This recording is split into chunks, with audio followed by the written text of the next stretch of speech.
السلام علیکم ورحمۃ اللہ وبرکاتہ۔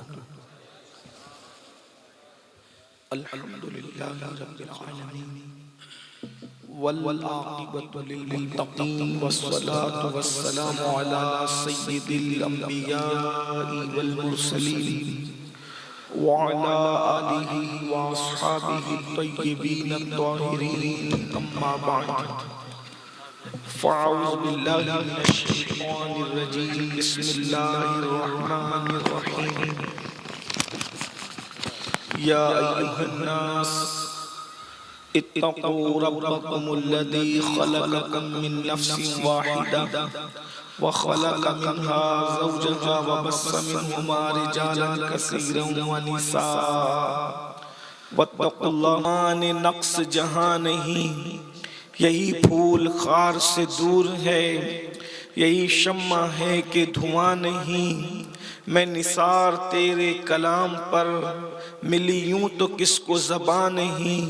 وہ سخن ہے جس میں سخن نہ ہو، وہ بیان ہے جس کا بیان نہیں۔ فصحا عرب کے بڑے بڑے، تیرے آگے یوں ہے دبے لچے۔ کوئی جانے منہ میں زبان نہیں بلکہ جسم میں جان نہیں۔ وہی لامکاں کے مکی ہوئے، سر عرش تخت نشیں ہوئے۔ یہ نبی ہیں جن کے ہیں یہ مقام، وہ خدا ہے جس کا مکان نہیں۔ کروں تیرے نام پہ جاں فدا، نہ بس ایک جاں دو جہاں فدا۔ دو جہاں سے بھی نہیں جی بھرا، کروں کیا کروڑوں جہاں نہیں۔ آج کی یہ محفل اصلاح عقائد و اعمال کے حوالے سے منعقد ہے۔ ہمارے شکیل بھائی نے جن عناوین کے حوالے سے مجھے اشارہ کیا ہے، اسی مناسبت سے قرآن مقدس کی آیہ کریمہ تلاوت کرنے کا میں نے شرف حاصل کیا ہے۔ اللہ تبارک و تعالی اس کے متعلق مجھے حق کہنے اور آپ سب کو حق سن کر اس پر عمل کرنے اور اسے عام کرنے کی توفیق عطا فرمائے۔ انبیاء کرام جتنے دنیا میں تشریف لائے، ان کی تعداد کم و بیش کم زیادہ 1,00,000 یا 2,24,000 ہے۔ 1,24,000 یا 2,24,000 ہے۔ اس میں کم و بیش کی قید ہم لگاتے ہیں۔ حتمی طور پر ہمیں نہیں معلوم کہ کتنے انبیاء تشریف لائے۔ ہر دور میں ہمارے آقا صلی اللہ علیہ وآلہ وسلم کی آمد سے پہلے انبیاء آتے رہے۔ ایک ہی زمانے میں کئی انبیاء بھی ہوئے، ایک ہی دور میں کئی پیغمبر بھی تشریف لائے، اور ہر نبی کی یہ خصوصیت تھی کہ وہ خطیب تھے، وہ بہترین خطبہ دینے والے تھے، اور ان کے خطابت کا جو انداز تھا وہ بڑا انفرادی تھا۔ تو جیسے اللہ کے رسول ہمارے آقا مصطفیٰ جان رحمت صلی اللہ علیہ وآلہ وسلم کو اللہ نے ہر خوبی میں منفرد بنایا، جیسے حسن میں وہ سارے انبیاء سے الگ ہیں۔ سب نبیوں میں خوبصورت نبی، سب نبی خوبصورت تھے۔ اللہ نے ہر نبی کو خوبصورت بنایا، ہر نبی کو اللہ نے حسن عطا فرمایا، اس لیے کہ انسان کی یہ فطرت ہے کہ انسان خوبصورت لوگوں کی طرف متوجہ ہوتا ہے۔ اگر کوئی بندہ خوبصورت نہ ہو تو لوگ اس کی طرف توجہ نہیں کرتے، حسن کی طرف لوگوں کی توجہ ہوتی ہے۔ اسی لیے ہر نبی خوبصورت ہوئے، ہر نبی کا نسب اعلیٰ ہوا، لیکن نبیوں کے اندر سب سے خوبصورت نبی حضرت سیدنا یوسف علیہ السلام ہے۔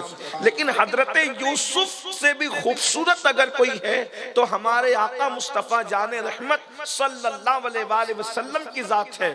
تو جیسے نسب میں سب سے اعلیٰ، حسن میں سب سے اعلیٰ، علم میں سب سے اعلیٰ، عقل میں سب سے اعلیٰ، حضور علیہ السلام کو اللہ نے اتنی عقل عطا کی تھی کہ حدیث پاک میں آتا ہے کہ سارے اولین اور آخرین کی عقل اگر جمع کی جائے مصطفیٰ جان رحمت کی عقل کے سامنے، تو حضور علیہ السلام کی عقل جو ہے وہ کروڑوں سمندر کا درجہ رکھتی ہے، اور لوگوں کی سب کی عقل جمع ہو کر ایک قطرے کی حیثیت رکھتی ہے۔ اندازہ فرمائے حضور کو اللہ اللہ نے وہ عقل عطا فرمایا، اللہ اکبر، ان کی عقل کا اندازہ کوئی کیا کرے، کتنا کرے، کیسے کرے۔ اللہ کے رسول صلی اللہ علیہ وآلہ وسلم نے ایک جملہ جو کہہ دیا ہے اس پر دنیا غور کرتے کرتے تھک رہی ہے۔ بڑے بڑے علم والے عاجز آ رہے ہیں، بڑے بڑے علم والے تحقیق کر کر کے سر پھوڑ رہے ہیں، مگر اس کی حقیقت کو پہنچ نہیں پا رہے ہیں۔ اللہ اکبر، ان کی عقل کا اندازہ کون لگا سکتا ہے؟ تو جیسے علم میں بے مثال، عقل میں بے مثال، حسن میں بے مثال، ویسے حضور علیہ الصلوۃ والتسلیم جو ہے خطبہ جب ارشاد فرماتے تھے تو حضور کا خطبے کا انداز بھی سب سے بے مثال تھا۔ حضور کی آواز، اب خطبے کی طرف آ رہے ہیں کیونکہ یہ سیرت کا ایک عنوان ہے، حضور کا خطبہ۔ حضور علیہ السلام کی آواز بھی بڑی خوبصورت تھی۔ ویسے عام طور پر یہ جلدی نہیں ہوتا کہ جس کا چہرہ خوبصورت ہو اس کی آواز بھی خوبصورت ہو، ایسا نہیں ہوتا جلدی۔ کبھی کبھی ایسا ہوتا ہے کہ کسی کی آواز بڑی خوبصورت ہوتی ہے لیکن چہرہ خوبصورت نہیں ہوتا، مگر یہ یہاں ساری خوبیاں جمع ہے۔ اللہ رب العزت نے ایک ذات میں ساری خوبیوں کو جمع کر دیا، بلکہ جو خوبی ہو سکتی تھی وہ ساری خوبی اللہ نے اپنے محبوب کو عطا فرمائی۔ آواز بڑی خوبصورت تھی، اور آواز خوبصورت ہونے کے ساتھ ساتھ دل میں گھر کرنے والی تھی۔ اور حضور علیہ السلام کے خطبے کی خوبصورتی یہ تھی کہ پہلا بیٹھا ہوا بندہ جو حضور علیہ السلام کی آواز کو سنتا تھا، اگر ہزاروں کا مجمع بھی ہو تو آخری والا بندہ بھی حضور علیہ السلام کی آواز کو سن لیتا تھا۔ جب حضور علیہ السلام گفتگو کرتے تھے تو اتنے نرم لہجے میں گفتگو کرتے تھے کہ کبھی کبھی لوگوں کو کہنا پڑتا تھا حضور ایک مرتبہ اور کہہ دیجئے، ہم نے سنا نہیں، ایک بار اور فرما دیجئے، ایک بار اور کہہ دیجئے۔ لیکن جب خطبہ ارشاد فرماتے تھے تو آواز اتنی بلند ہوتی تھی، اور جلال کی وجہ سے جو خطبے میں جذبات ہوتے تھے، خطبے میں جو ہیبت ہوتی تھی، چہرہ مبارکہ سرخ ہو جاتا تھا، نس مبارک جو ہے وہ ظاہر ہوتی تھی، کبھی دائیں کو جھکتے تھے، کبھی بائیں کو جھکتے تھے، ایک ہاتھ دوسرے ہاتھ پر مارتے تھے، بلکہ صحابہ کہتے کبھی کبھی ایسا لگتا تھا کہ منبر نہ نیچے آ جائے۔ حضور علیہ الصلوۃ والتسلیم کی کیفیت یہ ہوتی تھی، اور لوگ اللہ اکبر جب جنت کا ذکر سنتے ان کی زبان سے اش اش کر اٹھتے، اور جب جہنم کا تذکرہ سنتے، عذاب کی باتیں سنتے تو لوگوں پر گریہ طاری ہو جاتا، لوگوں کی آنکھوں سے آنسو جاری ہو جاتے۔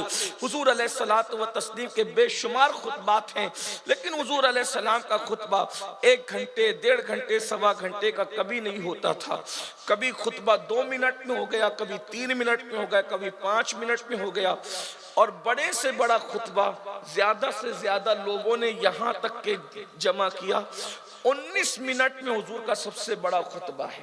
ایسا یہ محققین کی رائے ہے، تحقیق کے دروازے ابھی بھی کھلے ہوئے ہیں، ہو سکتا ہے کہ اس سے بڑھ کر کے کسی کو ملے۔ 19 منٹ کا خطبہ حضور علیہ السلام، سب سے بڑا خطبہ۔ اس کی وجہ یہ ہے بہترین کلام وہ ہے جو مختصر اور جامع ہو۔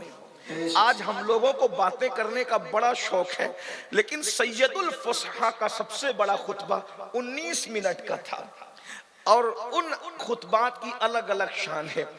اور حضور علیہ السلام کے خطبات بخاری، مسلم، ترمذی، ابن ماجہ، احادیث کی کتابوں میں، سیرت کی کتابوں میں موجود ہیں۔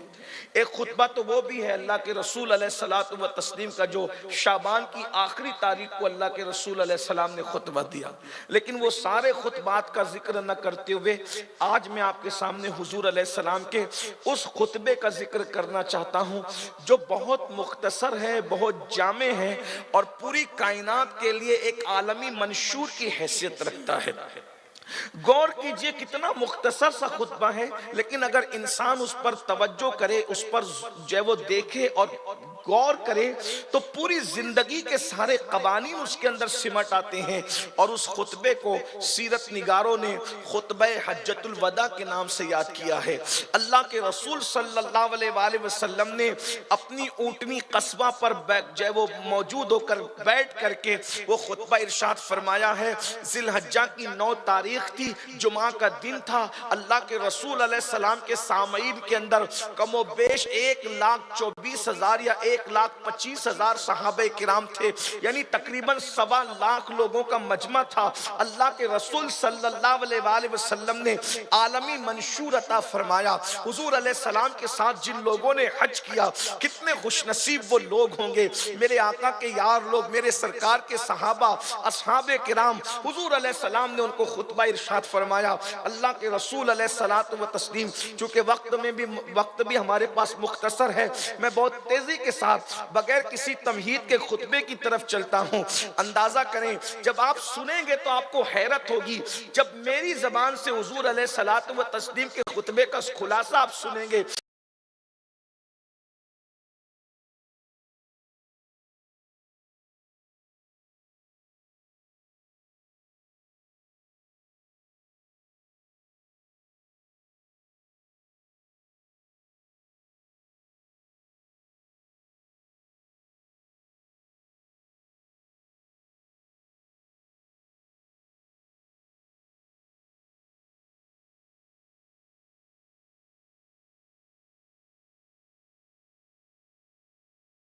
تو آپ کا دل مچلے گا، آپ خود تصور کریں گے جب حضور علیہ السلام نے خود یہ خطبہ ارشاد فرمایا ہوگا، اس وقت لوگوں کی کیفیت کیا رہی ہوگی۔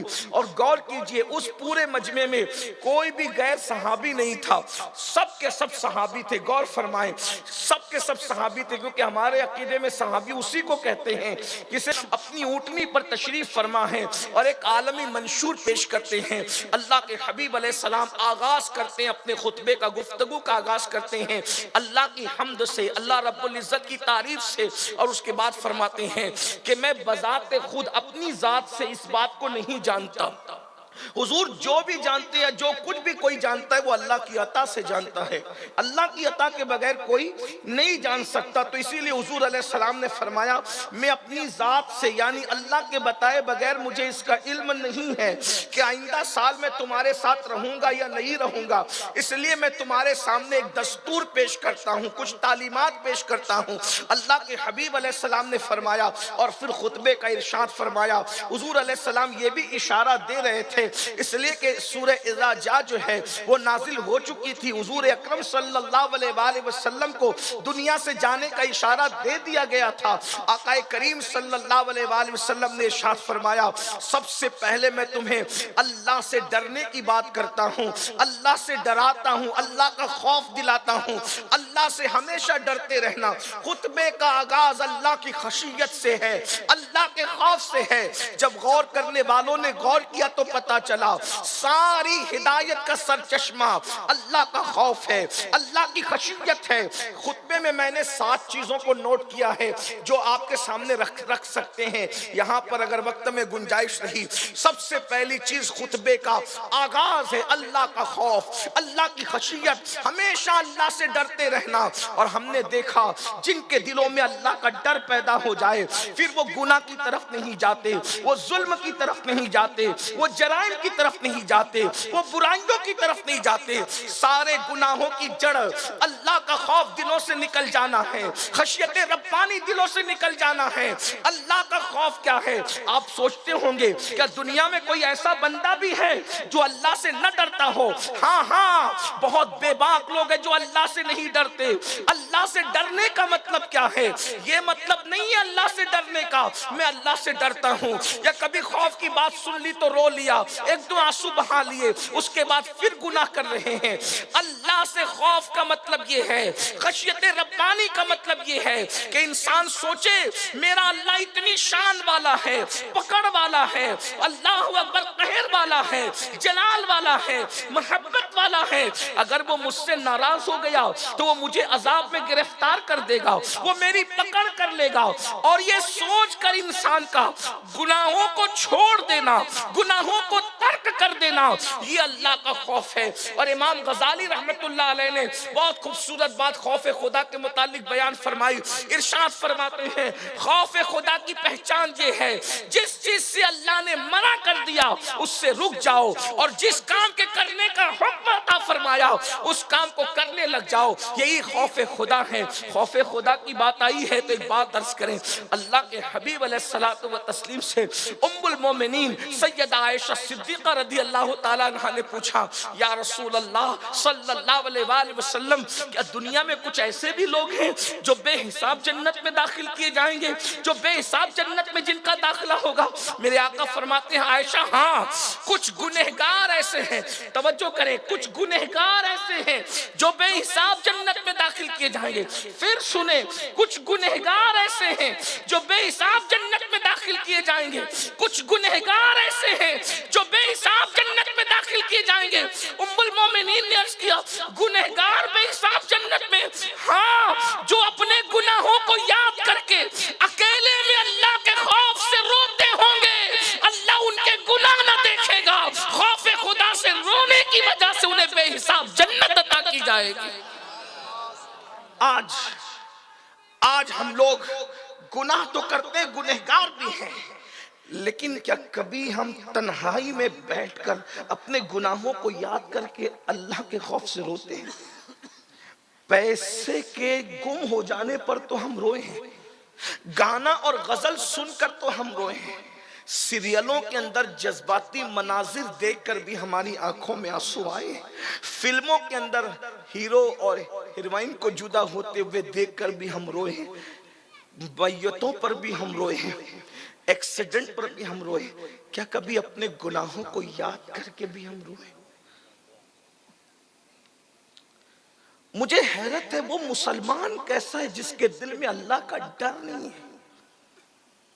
آپ برا مت ماننا، لیکن ایک بات میں آپ کے سامنے رکھتا ہوں، آپ مجھے بتائیں اگر اپنے جیسا کوئی عزت دار انسان ہمیں دیکھ رہا ہو، اپنے جیسا آدمی دیکھ رہا ہو، تو ہم دعوت اور شادی میں بڑا لقمہ بھی نہیں کھاتے۔ میں نے بہت سارے دوستوں کو دیکھا ہے میرے ساتھ وہ نہیں کھاتے کھانا، میرے ساتھ کھانا نہیں، میرے بڑے عزیز دوست لوگ نہیں بیٹھتے میرے ساتھ۔ میں کہا کیوں نہیں بیٹھتے؟ بولے آپ جب کھاتے ہو تو لوگ کیمرے لے کر کے کھڑے رہتے ہیں، ان کے سامنے کیا کھائیں گے، ہم کیمرے کے اندر قید ہوں گے۔ یہ ہوتا ہے، کیمرے میں قید ہو رہے ہو، حالانکہ ان کا وہ اچھا طریقہ نہیں ہے جو لوگ ایسا کرتے ہیں، کھاتے وقت بھی فوٹو لیتے ہیں، ویڈیو لیتے ہیں، اچھی بات نہیں، لیکن اب لوگ کرتے ہیں ایسا۔ لیکن آپ سے پوچھنا چاہتا ہوں کہ اگر کیمرے میں ویڈیو بن رہی ہو تو ہمیں کھانے میں شرم آتی ہے، ادھر سے کھانا گر جائے گا، لقمہ گر جائے گا، داڑھی میں اٹک جائے گا، لوگ کیا کہیں گے، ہے نا؟ بلکہ یہ بھی اگر کچھ لوگ عزت داروں کی محفل ہو تو لوگ بڑا لقمہ بھی منہ میں نہیں ڈالتے۔ 4 روٹی کھانے والے آدمی کو میں نے دیکھا ہے کہ اگر بہت عزت دار لوگوں کے ساتھ بیٹھ کے کھا رہا ہو تو 1 روٹی کھا کے ہاتھ دھل لیتا ہے۔ ایسا ہی ہے۔ آپ سے پوچھتا ہوں میرے بھائیوں کیوں ایسا کرتے ہو؟ حضرت دیکھ رہے ہیں، پیر صاحب دیکھ رہے ہیں، علامہ صاحب دیکھ رہے ہیں، فلاں صاحب دیکھ رہے ہیں، جج صاحب دیکھ رہے ہیں، وکیل صاحب، لوگ دیکھ رہے ہو تو 4 روٹی کو 1 کر لیا، بڑے لقمے کو چھوٹا کر لیا۔ آپ مجھے بتائیے لوگ دیکھ رہے ہو تو منہ میں گٹکا بھرا ہے، اس کو تھوکتے بھی نہیں، نگل جاتے ہیں، کیونکہ لوگ دیکھ رہے ہیں۔ اللہ دیکھ رہا ہے، پھر لوگ زنا کرنے کی ہمت کہاں سے لاتے ہیں؟ اللہ دیکھ رہا ہے، لوگ جھوٹ بولنے کی ہمت کہاں سے لاتے ہیں؟ اللہ دیکھ رہا ہے، لوگ حسد دل میں رکھنے کا حوصلہ کہاں سے لاتے ہیں؟ اللہ دیکھ رہا ہے، لوگ بغض رکھنے کا حوصلہ کہاں سے لاتے ہیں؟ یہ دلوں کے اندر حسد بغض کا جو سور بٹھا رکھا ہے سینے کے اندر دل میں، میں نہیں دیکھ رہا، آپ نہیں دیکھ رہے، اللہ تو دیکھ رہا ہے۔ اللہ فرماتا وما قدر اللہ حق قدری، تو نے اپنے اللہ کی وہ قدر کی ہی نہیں جیسا کہ قدر کرنے کا وہ حقدار تھا۔ تو نے دوسروں کی قدر کی، ان کے دیکھنے پہ تو نے بڑا لقمہ نہیں کھایا، لیکن اللہ دیکھ رہا ہے اور تو جرائم کرتا جا رہا ہے۔ یہی اللہ کی عزت ہے، یہی اللہ کا احترام ہے۔ ارے بھائی کیا احترام کر رہے ہو اللہ کا؟ 2 میں سے کوئی ایک چیز تو تمہارے پاس ہوگی، ایک تو یہ کہ اللہ نہیں دیکھ رہا ہے سب کچھ کرو۔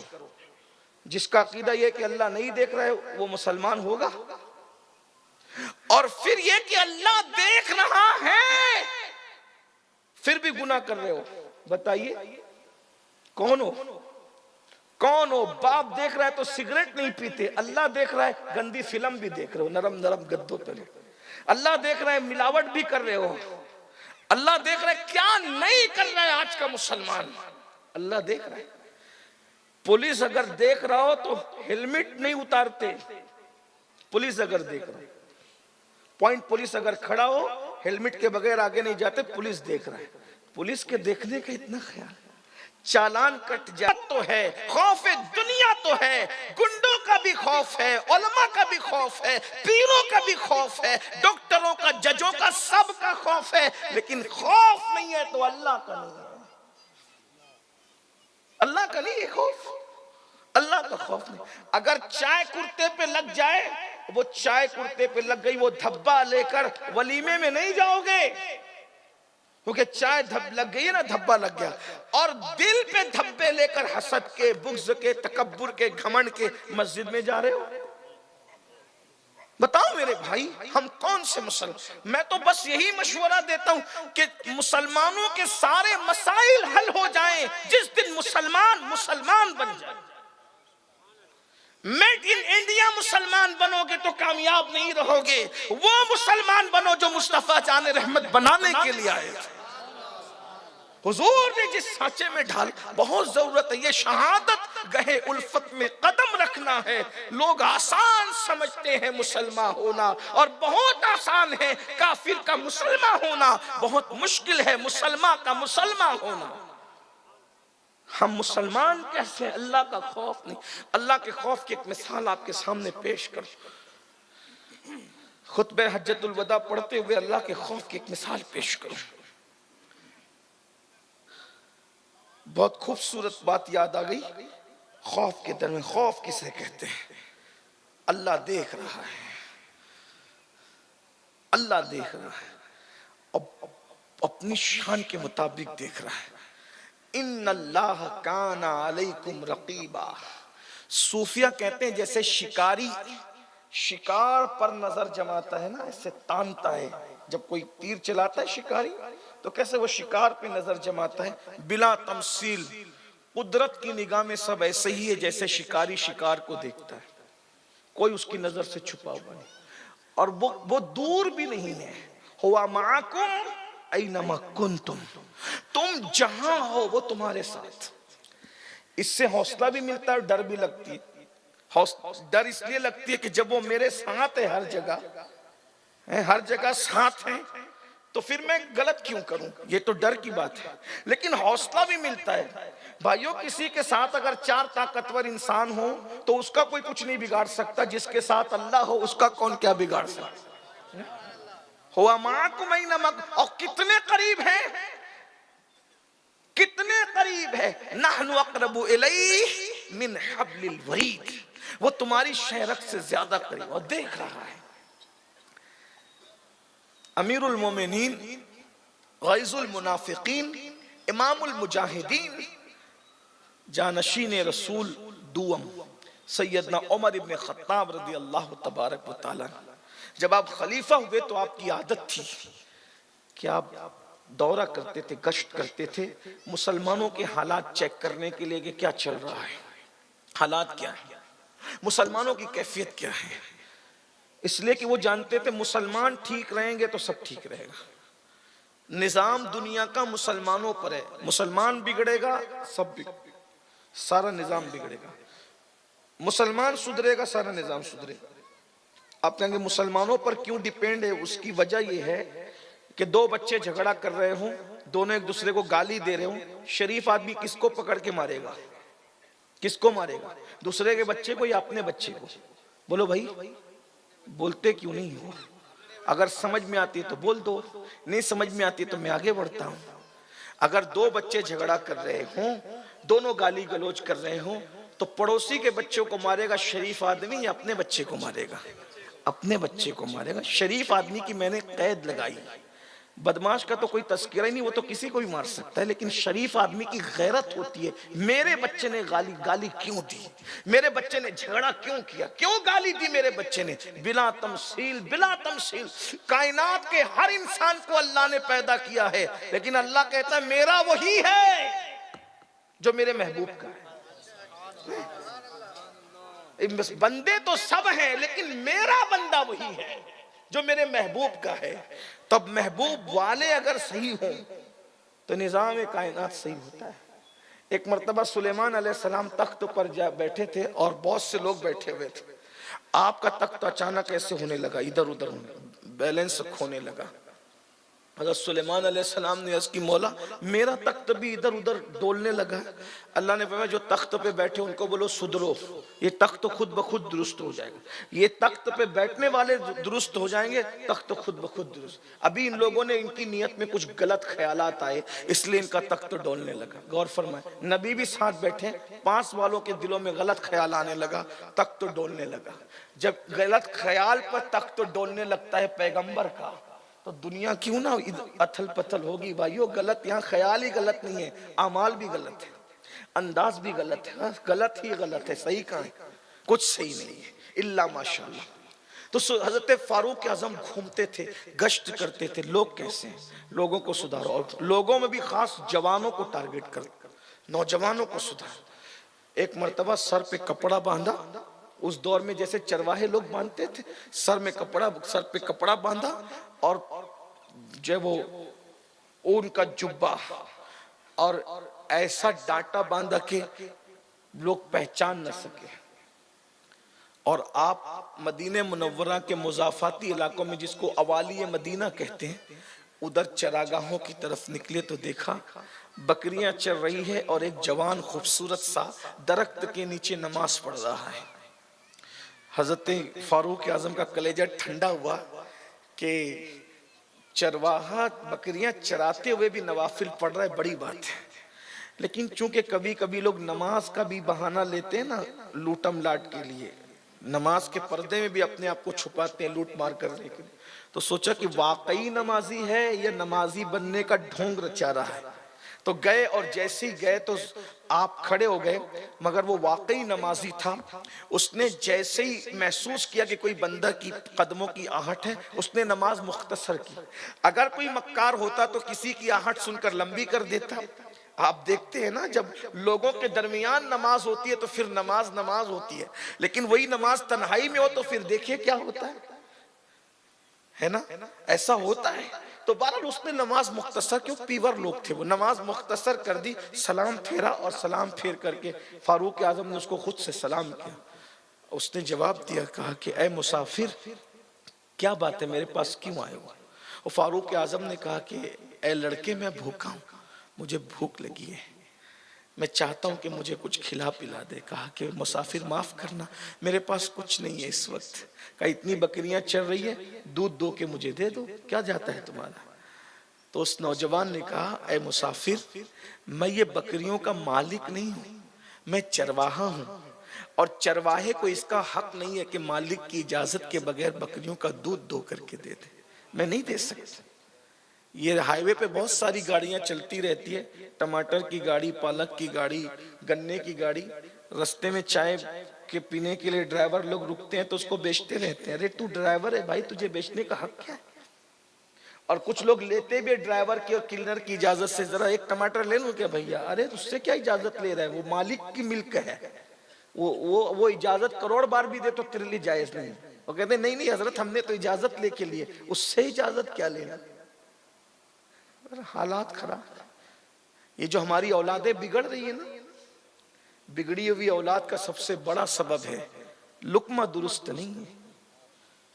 اتنے جلسے نہیں ہوتے تھے پہلے اسلامی معاشرہ کے، اسلامی معاشرہ کے جلسے کبھی نہیں ہوئے پہلے، لیکن اولادیں وفادار تھی، اور یہاں روز جلسے ہیں اور انٹرنیٹ پر تو دھوم ہے جلسوں کی، لیکن لوگ سدھرنے کو تیار نہیں، کیونکہ یہ پیٹ صحیح نہیں۔ سیدنا عیسیٰ علیہ السلام کو اللہ نے جب مردہ زندہ کرنے کا معجزہ دیا تو آپ نے ایک مردے کو زندہ کیا۔ اس نے پوچھا کہ قیامت آگی؟ کا قیامت نہیں آئی، اللہ کا پیغمبر ہوں، عیسیٰ میرا نام ہے، مردہ زندہ کرنے کا معجزہ دیا اس لیے میں نے تجھے زندہ کیا۔ بتا کیا حال ہے؟ کہا صدیوں ہو گئی حضرت مرے ہوئے، ابھی تک بخشش نہیں ہوئی، صدیوں بیت گئی، بخشش نہیں ہوئی، ابھی تک میری مغفرت نہیں ہوئی، جبکہ میں وہ انسان ہوں کہ میں نے ہر دن روزہ رکھا ہے دن کو، اور میری راتیں عبادت میں گزری، لیکن ابھی بھی میری بخشش نہیں۔ کا وجہ کہ میں قلی تھا، قلی سمجھتے ہیں جو وزن اٹھاتا ہے لوگوں کے، کہ میں قلی تھا، کچھ کھایا تھا میرے دانت میں پھنس گیا تھا. ایک دن کسی شخص نے مالدار نے کہا لکڑیوں کا گٹھا اٹھا کر کے سر پہ میرے گھر پہنچا دے. تو میں نے سوچا اتنی رقم میں تجھے دے دوں گا. تو سر پہ لکڑیوں کا گٹھا تھا. بار بار ظالم زبان اسی جگہ پہ جا رہی تھی جہاں پر کوئی چیز پھنسی ہوئی تھی. میں زبان سے نکالنے کی کوشش کرتا رہا لیکن نکالنے میں کامیاب نہ ہو سکا. سوچا سر پہ لکڑی کا گٹھا ہے, ایک لکڑی توڑی, لکڑی توڑ کر کے میں نے خلال کیا, خلال کر کے میں نے پھینک دیا. مرنے کے بعد اللہ پوچھتا ہے تو نے اجازت کے بغیر وہ خلال کیوں کیا تھا؟ کیا خلال کرتے وقت تو نے اس کے مالک سے اجازت لی تھی؟ جب تک کہ تو یہ بات ثابت نہیں کرے گا اس وقت تک تیری عبادت کی مقبولیت کی بشارت نہیں دی جائے گی. اللہ کے پیغمبر میں خلال کرنے, بھائی خلال کھایا نہیں جاتا, خلال تو پھینک دیا جاتا ہے. خلال اجازت کے بغیر, خلال کی لکڑی ہوتی کتنی ہے اور اس کی قیمت کیا ہوتی ہے مجھے بتاؤ. آج کے ترقی یافتہ دور میں بھی خلال کی لکڑی کی اوقات اور حیثیت کیا ہے؟ لیکن یہ قدرت کی شان ہے, اللہ کی غیرت ہے, وہ غیرت والا ہے. مجھے بتاؤ بھائیوں, جب دن کو روزہ رکھنے والے اور راتوں کو عبادت کرنے والوں پر بغیر اجازت خلال پہ پکڑ لیا گیا, آج ہمارا کیا حال ہے؟ تو بہرحال فاروق اعظم نے اس سے کہا میں بھوکا ہوں, ایک بکری کا دودھ دو میں پی لوں گا. اس نے کہا میں مالک نہیں ہوں, بکریاں چرواہا ہوں اور میں اجرت پہ بکریاں چرانے لایا ہوں, مجھے یہ حق نہیں ہے کہ میں دودھ دو کر کے دے دوں. فاروق اعظم اندر ہی اندر خوش ہو رہے تھے, پیور ہے یہ, بہت پیور ہے. لیکن چھوٹی بات پر ابھی اور بڑا امتحان لے لو. فاروق اعظم نے کہا دیکھو اگر تم دودھ دو گے نا تو بکریوں کا مالک پہچان لے گا کہ تم نے دودھ چوری کر کے بیچ دیا. ایک کام تمہیں ایسا بتاتا ہوں, پکڑے بھی نہ جاؤ اور کام بھی ہو جائے. ایک بکری کا بچہ مجھے بیچ دو, میں ذبح کر کے اس کو بھون لوں گا, تمہیں بھی کھلاؤں گا, خود بھی کھاؤں گا, رقم بھی دوں گا. اور تم کیا کرنا, جب گھر جانا تو جا کر کہہ دینا کہ بھیڑیا کھا گیا. جنگل میں یہ حادثہ تو روز ہی ہوتا ہے, کیا پرابلم ہے, کیا مسئلہ ہے؟ تو اس نے دیکھا اوپر سے نیچے تک اور کہتا ہے اے مسافر, جب تو نے مجھے سلام کیا تھا تو میں تجھے مسلمان سمجھ رہا تھا, کیا تو مسلمان نہیں؟ اے مسافر تو مسلمان نہیں؟ کہا میں مسلمان ہوں. کا کیسا مسلمان ہے؟ تو کہہ رہا ہے کہ میں بکری بیچ دوں اور جھوٹ بولوں جا کر کے بھیڑیا کھا گیا. ہاں بول دو, اس لیے کہ جنگل میں کوئی نہیں دیکھ رہا ہے نا. تو اس جوان نے کہا اے مسافر کوئی نہیں دیکھ رہا ہے نا, لیکن اللہ تو دیکھ رہا ہے نا, میں یہ سودا کیسے کر سکتا ہوں؟ تب فاروق اعظم نے اس کو سینے لگا کر کہا جب تک تم جیسے جوان زمین کے اوپر موجود ہے مسلمانوں کو کبھی زوال نہیں آنے والا. یہی خوف خدا ہے جو مسلمانوں کو ترقی پر لے گئے. اور پھر فرمایا جب تجھے کوئی ضرورت پیش آئے نا تو تم میرے پاس آنا. کہا میں تمہارے پاس کہاں آنا؟ تو فرمایا مجھے پہچانتا ہے میں کون ہوں؟ کہا کون ہے آپ؟ کہا مجھے کو عمر ابن خطاب کہتے ہیں. اور پھر اس کے بعد وہ ساری بکریاں خریدی فاروق اعظم نے اس کے مالک سے, اور ساری بکریاں خرید کر اس نوجوان کو ہبہ کر دیا, یہ تیری ایمانداری کا تجھے تحفہ ہے. اور ارے دیکھو اس سے کیا پتا چل رہا ہے, کیا سبق مل رہا ہے. اگر بکری چوری کر کے کما لیتا تو دنیا بھی گئی تھی, آخرت بھی گئی تھی, لیکن اللہ دیکھ رہا ہے. یہ خوف سے اس نے بکری نہیں چرائی تو اللہ رب العزت نے ایک رات گزرنے سے پہلے ہی چند لمحوں کے اندر اس چرواہے کو سینکڑوں بکریوں کا مالک بنا دیا. اور وہ منظر لوگوں کے سامنے آ گیا. آقا ارشاد فرماتے ہیں جو اللہ سے ڈر کر گناہ کو چھوڑ دیتا ہے اللہ اس کو ایسی جگہ سے روزی عطا کرتا ہے جہاں اس کا گمان بھی نہیں جاتا. اب یہاں تو لوگ یہ سوچتے ہیں کہ جب تک دیانت داری کرتے رہیں گے ہم ترقی کب. اللہ پہ بھروسہ ہی نہیں ہے. جس دن اللہ پہ بھروسہ کر لو چند دن ٹھوکر کھاؤ گے, پھر جو ترقی ہوگی اس ترقی سے کوئی نہیں روک سکتا. اللہ سے ڈر کے دیکھو, حضور کی بات پہ یقین کر کے دیکھو. خدا کی عزت کی قسم ہر بندے کو ترقی ملی ہے حضور کی بات پہ یقین. ہم زبان سے بہت یقین کی بات کرتے ہیں, اندر خالی ہے, کچھ نہیں الا ماشاءاللہ. ورنہ اگر یہ بات ہوتی تو لوگ اللہ سے کیوں نہ ڈرتے. تو حضور علیہ السلام کا خطبہ میں عرض کر رہا تھا, فرمایا کہ میں تمہیں سب سے پہلی نصیحت کرتا ہوں اللہ سے ڈرتے رہنا. پھر اس کے بعد ارشاد فرمایا میرے آقا صلی اللہ علیہ وآلہ وسلم نے جیسے آج کا دن, فرمایا آج کا دن کون سا دن ہے؟ پوچھا دن کون سا ہے؟ صحابہ کرام نے دین نہیں بتایا. دیکھو یہ حضور کا ادب ہے. لوگ تو بڑے بک بک کرتے ہیں نا بزرگوں کے سامنے. حضور پوچھے آج دن کون سا ہے؟ کہتے ہیں اللہ جانے اور اس کا رسول جانے. فرمایا مہینہ کون سا ہے؟ کہا اللہ جانے اس کا رسول جانے. کہا یہ شہر کون سا ہے؟ اس میں اکثر لوگ تو مکے کے ہی رہنے والے. کہا اللہ جانے اس کا رسول جانے. جواب یہ نہیں کہا مکہ ہے، یہ نہیں کہا ذی الحجہ ہے، یہ نہیں کہا کہ آج جو ہے وہ یوم عرفہ ہے. نہیں کہا ادب. کیوں؟ حضور کے سامنے کیوں بولیں؟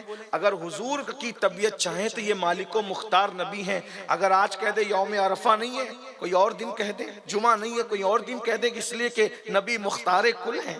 اللہ نے ان کو اختیارات عطا فرمائے. یہ آج جو آپ لوگ کے ذہن میں چلتا ہے نا کہ اللہ رب العزت کسی کو اختیار دیتا ہے، میں صرف اتنا کہنا چاہتا ہوں غلاموں کو اختیار نہیں دیا جاتا، محبوبوں کو اختیار دیا جاتا ہے. جب تم اپنے محبوب کو اتنے اختیار دیتے ہو تو خدا نے جس کو اپنا محبوب بنایا اللہ نے ان کو کتنے اختیارات عطا فرمایا. ارے یہ بھی اختیار دیا، وہ چاہے تو کسی کو جنت کی بشارت دے دیں، وہ چاہے تو کسی کو جنت کی ضمانت دے دیں، وہ چاہے تو کسی کو اللہ اکبر جنت بیچ دیں. حضور نے جنت بھیک میں بھی دی ہے اور جنت بیچی بھی ہے. عثمان غنی کو بیچی جنت نا، وہ کنویں کے بدلے میں جنت بیچی کہ نہیں بیچی یہ میں اس طرف ابھی نہیں جاؤں گا، لیکن جنت بیچی. اور بعض لوگوں کو حضرت ربیعہ کو بھیک میں جنت عطا فرما دی، بلکہ جنت میں ساتھ عطا فرما دیا. تو حضور علیہ السلام کے صحابہ بہت ادب کرتے تھے حضور کا. یہ خوف خدا کے بعد ادب رسول آ رہا ہے اب خطبے کے اندر. آج ادب بھی حضور کا نہیں رہ گیا. لوگ یہ سمجھتے ہیں کہ صلاۃ السلام پڑھتے وقت ہاتھ باندھ کے گردن جھکانا بس یہی ادب ہے، یا نام محمد پر انگوٹھا چومنا بس یہی ادب ہے، یا نام محمد پر بزرگوں کی سنت پہ عمل کرتے ہوئے گردن جھکانا بس یہی ادب ہے. یاد رکھنا، میں بہت ذمہ داری سے اس کر رہا ہوں، یہ نشانی ادب کی ہاتھ چومنا ضرور ہے، ہاتھ باندھنا ادب کی نشانی ضرور ہے، گردن نام محمد پہ جھکانا یہ بھی ادب کی نشانی ضرور ہے. مگر اصل ادب یہ ہے. ایک مرتبہ ایک جوان روضہ رسول پہ آ کے گردن جھکا کے کھڑا تھا. فاروق اعظم نے اس کی گردن میں مکہ مار کے فرمایا ادب گردن میں نہیں ہے، ادب دل میں ہے. دل میں نبی کے نام پہ گردن جھکانے کی بجائے نبی کے فرمان پہ اپنا دل جھکانے کی ضرورت ہے. جو نبی کے نام پہ گردن جھکا رہے ہیں کیا فرمان رسول پہ ان کے دل جھک رہے ہیں؟ اگر ان کے دل جھک رہے ہیں ادب کی وجہ سے تو وہ داڑھی کٹا کے گٹروں میں کیوں پھینکوا رہے ہیں؟ مبارک ہو، نام محمد پہ انگوٹھا چومتے رہو، اچھی بات ہے، سر جھکاتے رہو ادب کے ساتھ، ہاتھ باندھ کر نبی پہ سلام پڑھتے رہو. لیکن یہ چیزیں سب نفل ہے. نفل فرض یہ ہے کہ نبی کے فرمان پہ ہمارے دل جھکیں جیسے صحابہ نے دل جھکائے تھے. کیا وہ واقعہ بھول گئے؟ اللہ اکبر. اللہ کے رسول علیہ السلام خطبہ ارشاد فرما رہے ہیں اور دوران خطبہ صحابہ آتے گئے آتے گئے آتے گئے، مسجد بھر گئی. بھرنے کے بعد جگہ نہیں رہی، کچھ لوگ کھڑے ہو گئے. حضور کے دل میں شفقتیں بہت تھی امت کے لیے. فرمایا جو جہاں ہے وہیں بیٹھ جائے. کیا فرمایا؟ جو جہاں ہے وہ وہیں بیٹھ جائے. سب بیٹھ گئے. جگہ تھی نہیں تھی کوئی بات نہیں، جو حضور کا ایک جملہ جو جہاں ہے وہیں بیٹھ جائے. سب بیٹھ گئے. ایک صحابی سر پہ گٹھا لکڑیوں کا رکھ کر باہر سے جا رہے تھے، اندر نہیں تھے وہ، باہر سے گھر جا رہے تھے. حضور کی آواز کانوں میں آئی، وہ رستے میں لکڑی لے کر کے بیٹھ، گٹھا لے کے بیٹھ گئے. محفل ختم ہوئی، سب گھروں کو جانے لگے، یہ بیٹھی ہے. فاروق اعظم نے کہا اللہ کے بندے یہ کیا کر رہا ہے تو؟ کہا کہ حضور نے نہیں کہا تھا جو جہاں ہے وہیں بیٹھ جائے، میں یہیں تھا بیٹھ گیا. کہا تجھ سے نہیں کہا، ہاں مجھے معلوم ہے مجھ سے نہیں کہا، لیکن تقاضۂ عشق اور ادب ہے کہ میرے نبی کا فرمان میرے کانوں میں آ گیا تو مجھے عمل کرنا چاہیے.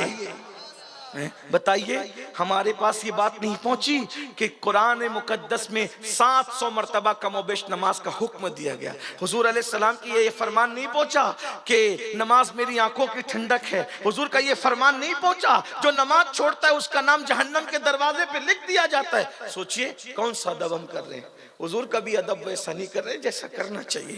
بہرحال تو صحابہ نے کچھ نہیں کہا، ادب اللہ جانے واللہ ورسولہ عالم، واللہ ورسولہ عالم، واللہ. اور ایک بات اور آپ کو بتاؤں بہت پیاری، صحابہ نے یہ نہیں کہا اللہ جانتا ہے، صحابہ نے کہا اللہ جانتا ہے اور اللہ کی عطا سے اس کا رسول جانتا ہے. اس کا مطلب صحابہ کا نظریہ کیا تھا؟ اللہ جانتا ہے اور اللہ کی عطا سے اس کا رسول جانتا ہے. واللہ ورسولہ اعلم۔ بہرحال حضور نے فرمایا آج کا دن عرفات کا دن ہے، یہ حرمت والا دن ہے، یہ مہینہ ذی الحجہ کا ہے، یہ حرمت والا مہینہ ہے۔ اور پھر فرمایا یہ شہر مکۃ المکرمہ ہے، یہ حرمت والا شہر ہے۔ جیسے یہ شہر کی حرمت ہے، جیسے اس دن کی حرمت ہے، جیسے اس مہینے کی حرمت ہے، ویسے ایک دوسرے کی عزت کی بھی حرمت ہے۔ یعنی جیسے اس کا احترام ہے، شہر مکہ کا احترام، ویسے مومن کی عزت اور اس کے مال کا بھی احترام ہے۔ بلکہ ایک مقام پر تو یہاں تک فرمایا اے کعبہ تو اللہ کا گھر ہے، جو تیرے ارد گرد طواف کرتا ہے وہ بخش دیا جاتا ہے، مگر اے کعبہ سن لے تیری حرمت اور عزت سے زیادہ ایمان والوں کی عزت ہے۔ مومن کی عزت کعبے کی حرمت سے بڑھ کر ہے، لیکن ہم ہزاروں کلومیٹر کے فاصلے پر کعبے کی طرف پیر نہیں پھیلائیں گے۔ بہت اچھی چیز ہے، سلام کرتا ہوں اس جذبے کو آپ، لیکن کعبے کی طرف پیر نہیں پھیلائیں گے اور ہر مسلمانوں کو گالی دیں گے، ماں بہن کی گالی۔ سوچے تو صحیح، مسلمانوں کی عزت ہم کہاں کر رہے ہیں بھائی؟ اکرام مسلم، اکرام مومن، مسلمان کا اس کی عزت کرنا، بلکہ جو اپنے باپ کی عزت نہیں کرتا وہ کیا کسی مسلمان کی عزت کرے گا؟ اللہ کے رسول علیہ السلام فرماتے ہیں مومن کو ذلیل کرنے سے بڑا اللہ کے نزدیک کوئی گناہ نہیں ہے۔ ایک مقام پر فرمایا مومنوں میں فتنہ کرنا، آپس میں لڑائی جھگڑا ڈالنا، یہ قتل سے برا ہے۔ فتنہ پیدا کرنے والا قاتل سے بدترین ہے۔ دیکھ لیجئے، خود لڑ رہے ہیں، دوسروں کو لڑا رہے ہیں، آپس میں جھگڑا کر رہے ہیں، پڑوسی سے جھگڑا، بھائیوں سے جھگڑا، بہنوں سے جھگڑا، ماں باپ سے بھی جھگڑا۔ احترام مسلم، احترام مسلم کی ایک مثال میں آپ کو بتاتا ہوں، آپ کو سمجھ میں آئیں گی احترام مسلم کس کو کہیں۔ حضرت سیدنا عبداللہ ابن عمر کی ایک محفل سجی تھی، آپ درس دے رہے تھے، بہت بڑے محدث تھے صحابہ میں اور فقیہ صحابی ابن عمر، بہت علم تھا۔ اچانک بدبو اٹھی، محفل میں بدبو اٹھی، ہوتا ہے ایسا، بشری تقاضے ہیں۔ اور آپ جانتے ہیں بدبو کیوں اٹھتی ہے؟ انسان کے پیٹ سے ہوا نکل گئی ہوگی تو اسی کی بدبو تھی، بدبو نکل گئی۔ تو اس وقت اب یہ تھا کہ کس نے ایسا کیا؟ تو عبداللہ ابن عمر نے کیا کہا پتہ ہے؟ چلو ہم سب اٹھ کر کے وضو کرتے ہیں۔ کیوں؟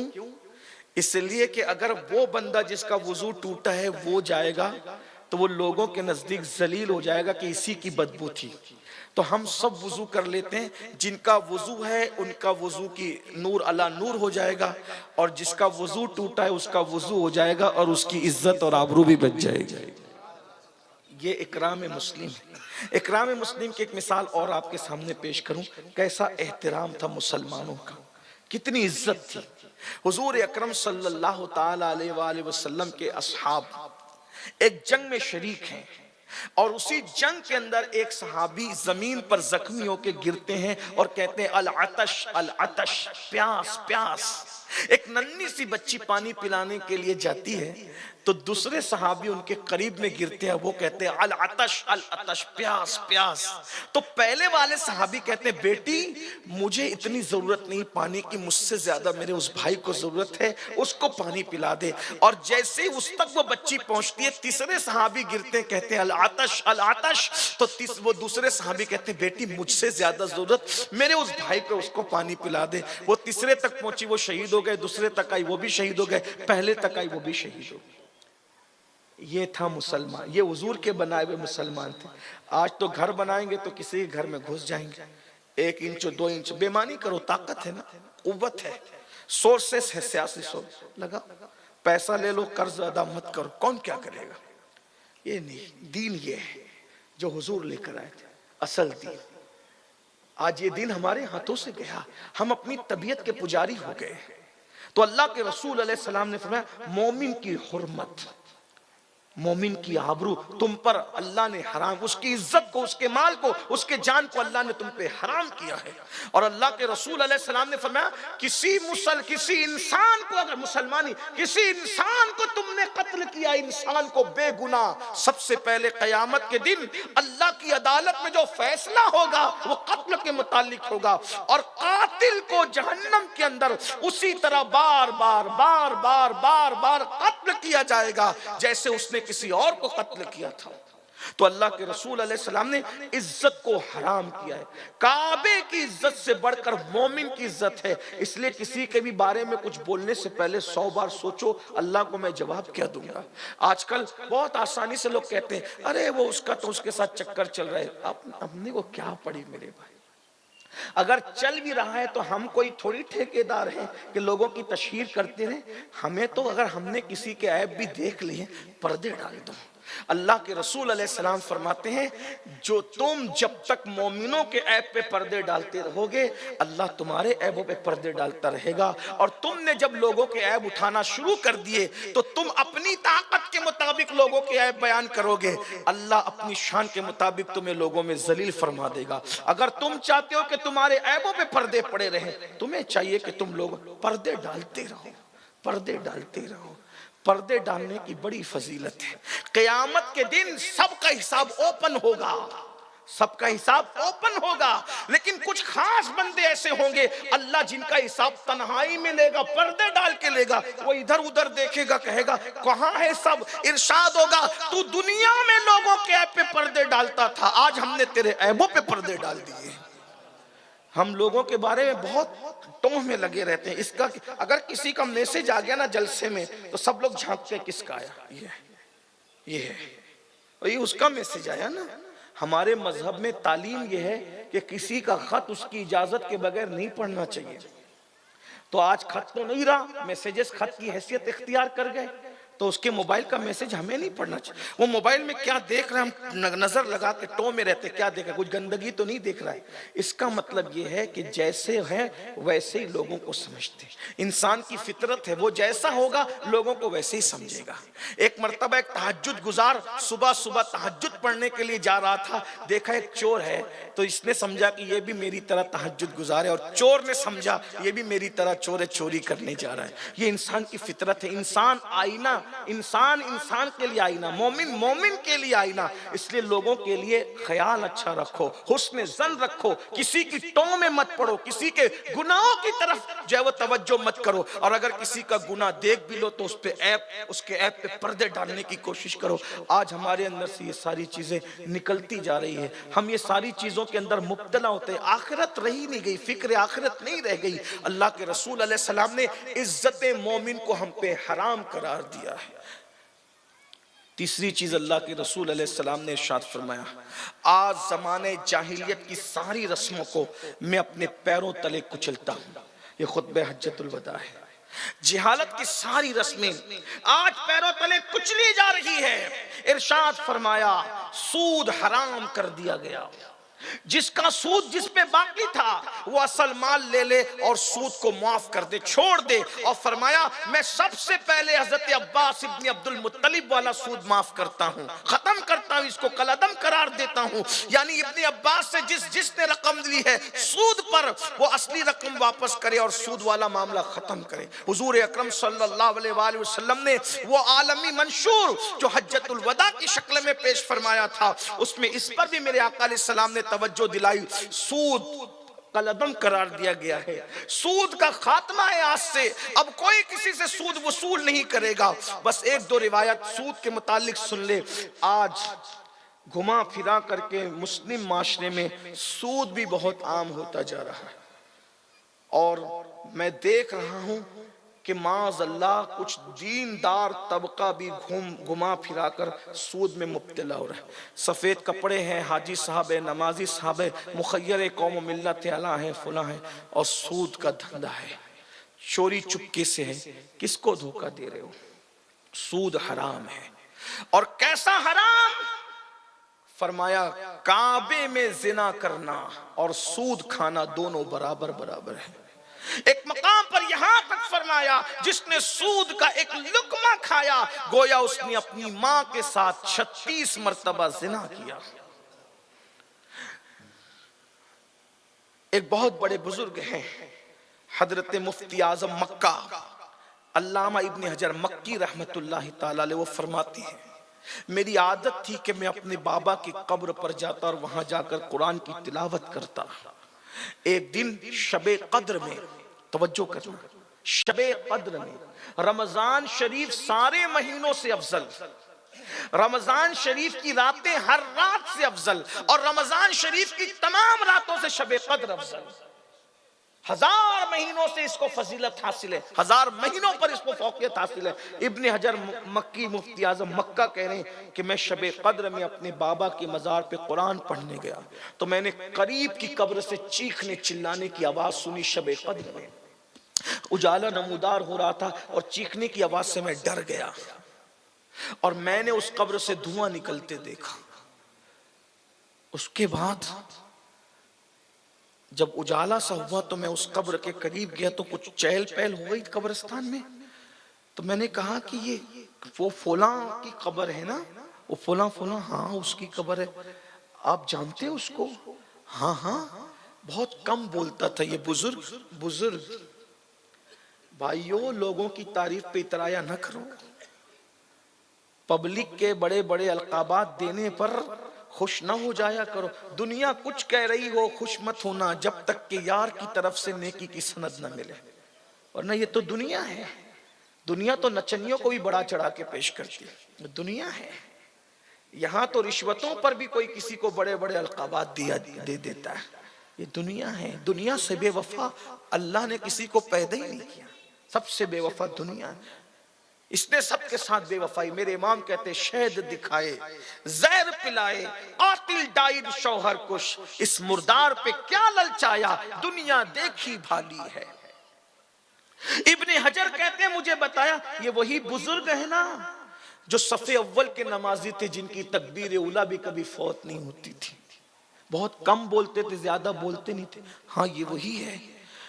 مفتی اعظم مکہ ابن حجر کہتے ہیں میرے دل میں ٹھان لیا کہ شب قدر میں جس کی قبر پہ عذاب ہو رہا ہو اور چیخنے چلانے کی آواز آ رہی ہو، وہ بندہ اتنا نیک، اللہ کسی پہ ظلم نہیں کرتا، میں معلوم کروں گا کہ عذاب کیوں ہو رہا ہے تاکہ میں عبرت حاصل کروں۔ میرے بھائیوں، لرز جائیے، غور کیجئے، مال کے چکر میں، یہ مال سب سے پہلے مال ہی تو چھوٹتا ہے، کتنا کماؤ گی اور کتنا کمایا ہے، دیکھ لو ان کا انجام۔ بڑے بڑے بادشاہ دنیا سے گئے کچھ لے کر گئے، بڑے بڑے فیکٹریوں کے مالک دنیا سے گئے کچھ لے کر گئے، کروڑ پتی اربوں پتی کوئی گیا لے کے گیا۔ ارے حال تو یہ ہے جن حویلیوں کو انہوں نے بنایا تھا ان حویلیوں میں نہ رہے، سب کے لیے وہی 2 گز قبرستان کا ٹکڑا، اس سے زیادہ کیا ہے؟ اور اگر اللہ راضی ہے تو جنت کے باغوں میں سے باغ ہے، اور اگر اللہ راضی نہیں ہے تو جہنم کے گڑوں میں سے گڑا ہے۔ یاد رکھنا، کس کے لیے اپنی جہنم کو دعوت دے رہے ہو؟ ارے یہ اولاد، اللہ اکبر، اولاد کے لیے کماؤ، حلال جماؤ، ان کے لیے یقیناً خوشی کا انتظام کرو، لیکن اتنا ضرور کہتا ہوں، آج کی اولاد جیتے جی 24 گھنٹے میں ماں باپ کو ایک فون نہیں کرتی، یہ مرنے کے بعد ہماری دعائیں مغفرت کیا کریں گے؟ وہ دن گئے جب قبرستان میں ہر روز یا ہر ہفتہ بچے جا کر کے ماں باپ کے لیے مغفرت کی دعا کرتے تھے۔ جو ہمارے لیے مغفرت کی دعا بھی نہ کریں گے، ان کے لیے ہم اپنی جہنم سجا رہے ہیں، جہنم کا عذاب مول لے رہے ہیں، اپنے آپ کو تباہ کر رہے ہیں۔ بھائیو، کماؤ گے آپ، بچے مستیاں کریں گے، موج کریں گے، دامادوں میں مال بٹے گا، داماد موج مستیاں، بیٹیوں میں بٹے گا، بیٹیاں موج مستی کریں، ہے کوئی پوچھنے والا؟ ہے کوئی؟ کماؤ، حلال کماؤ، بانٹو، اچھی بات ہے، لیکن حرام کا کیا ہے؟ حرام کا کیا ہے؟ ابن حجر کہتے ہیں شب قدر میں جس کی قبر پر میں نے عذاب ہوتے ہوئے دیکھا، دھواں نکلتے دیکھا، چیخنے چلانے کی آواز سنی، میں گیا اور میں نے ان کی بیوی سے کہا چچی اماں یہ بتاؤ کہ چچا کیسے تھے؟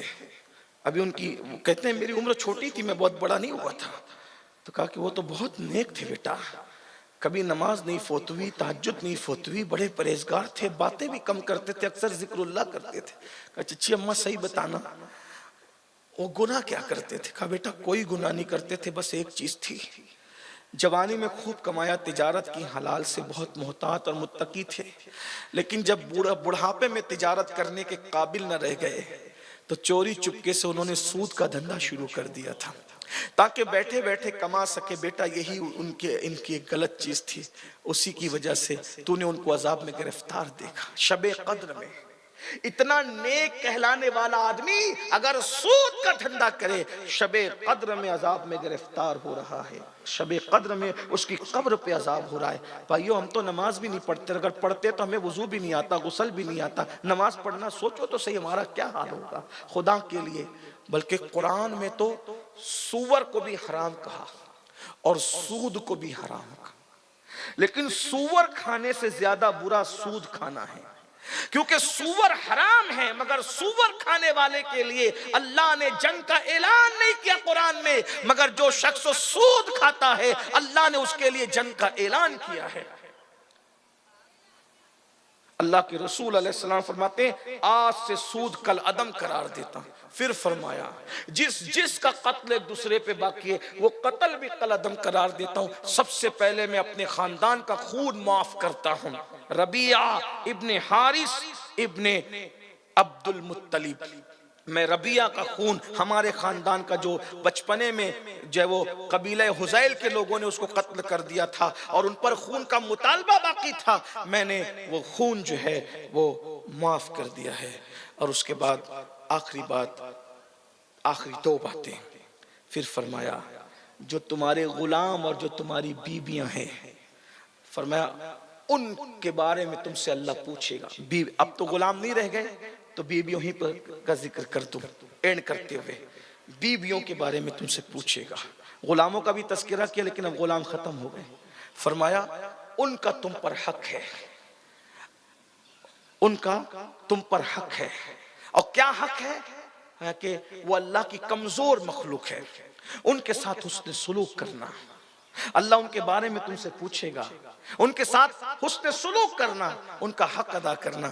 جیسا لقمہ تم کھاؤ ویسا ان کو کھلاؤ، جیسی قیمت کا لباس تم پہنو ویسی قیمت کا لباس ان کو پہناؤ، ان کو مارو مت، وہ مارنے کے لیے نہیں ہے۔ آپ سے پوچھتا ہوں، آج جو نوجوان لڑکے ہیں یہ روزانہ ہوٹلوں میں کھائیں گے اور بیوی کہیں گے کہ تو کھچڑی بنا لینا، تو دال چاول بنا لینا، کہیں نہ کہیں یہ حق تلفی، بہت چھوٹی سی چیز، ہنسنے کی بات نہیں۔ اگر آپ ہوٹل میں چکن کھا رہے ہیں تو حضور کا یہ خطبہ کہہ رہا ہے کہ پھر اس کو بھی وہی کھلاؤ۔ اگر آپ سوپ پی رہے تو اس کو بھی پلائیے۔ آج بہت سارے خاندانوں میں عورتیں کنیزوں کی طرح جی رہی ہیں،